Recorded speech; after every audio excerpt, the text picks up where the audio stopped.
Assalamualaikum warahmatullahi wabarakatuh. Kami dari kelompok 13 ingin mempresentasikan hasil diskusi kami yang berjudul Etika terhadap sesama manusia, hewan, dan alam sekitar. Adapun anggota kelompok saya, yaitu ada saya, Widya Anggraini, dan rekan saya yaitu Zela Zubaida. Materi pertama akan dibacakan oleh saya. Materi pertama yaitu A. Pengertian etika. Etika adalah ilmu yang mempelajari baik dan buruknya serta kewajiban, hak, tanggung jawab baik itu secara sosial maupun moral pada setiap individu di dalam kehidupan bermasyarakat, atau bisa dikatakan juga bahwa etika mencakup nilai yang berhubungan dengan akhlak individu terkait benar atau salahnya. Etika tentunya harus dimiliki oleh setiap individu dan sangat dibutuhkan dalam bersosialisasi, yang mana hal itu menjadi jembatan agar terciptanya suatu kondisi yang baik di dalam kehidupan bermasyarakat. B. Etika terhadap sesama manusia. Setelah mencermati kondisi realitas sosial, tentunya tidak terlepas dari pembicaraan mengenai masalah kehidupan, tentu kita mengetahui bahwa adalah masalah dan tujuan hidup adalah mempertahankan hidup untuk kehidupan selanjutnya. Dan salah satu jalan untuk mempertahankan hidup dengan mengatasi masalah hidup itu sendiri, kehidupan tidak pernah membatasi hak ataupun kemerdekaan seseorang untuk bebas berekspresi, berkarya, dan lain sebagainya dalam menjalani hidup. Sejatinya, kehidupan adalah saling memiliki ketergantungan antara sesama manusia, dan dalam kehidupan sesama tidak bisa terlepas dari aturan-aturan, baik yang bersumber dari kesepakatan antara sesama maupun norma-norma agama. Karena hanya dengan norma hidup kita akan lebih jauh memahami akhlak antar sesama manusia dan makhluk lainnya dalam mengarungi kehidupan.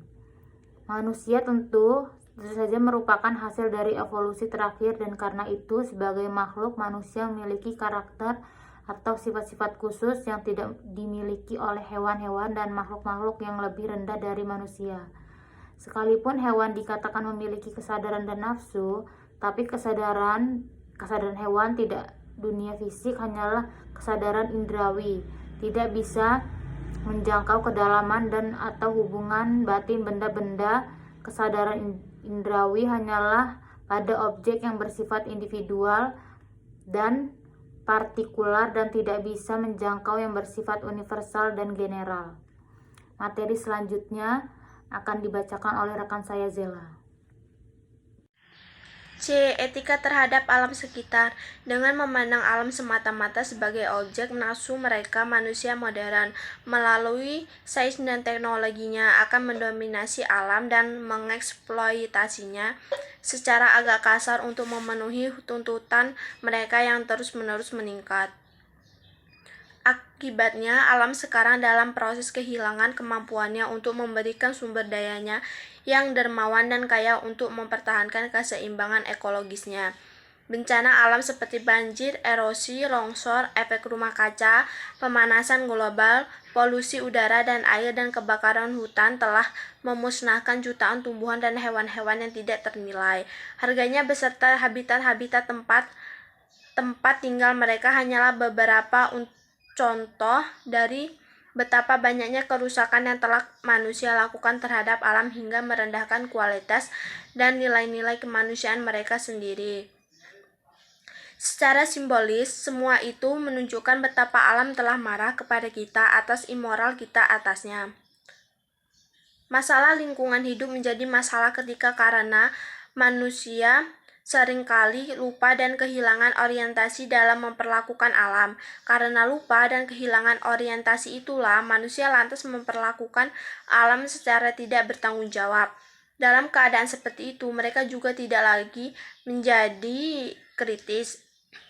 Oleh karena itu, pendekatan etis dalam menyikapi masalah lingkungan hidup sungguh sangat diperlukan. Pendekatan tersebut pertama-tama dimaksudkan untuk menentukan sikap, tindakan, perspektif etis serta manajemen perawatan lingkungan hidup dan seluruh anggota ekosistem di dalamnya dengan tepat.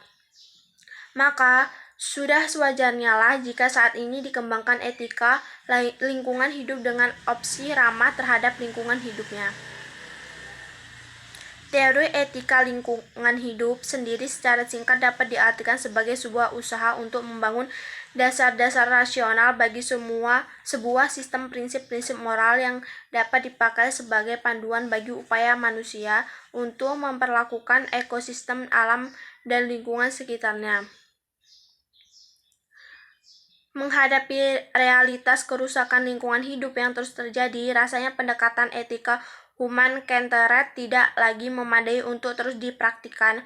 Artinya kita perlu menentukan pendekatan etis lain yang lebih sesuai dan lebih ramah terhadap lingkungan hidup. Jenis pendekatan etika yang kiranya memungkinkan adalah pendekatan etika life-centered yang tadi sudah kita sebutkan.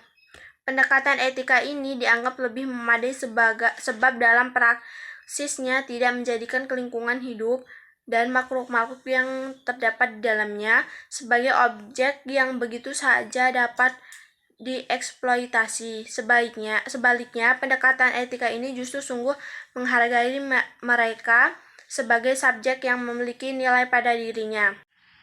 Demikian presentasi dari kami. Wassalamualaikum warahmatullahi wabarakatuh.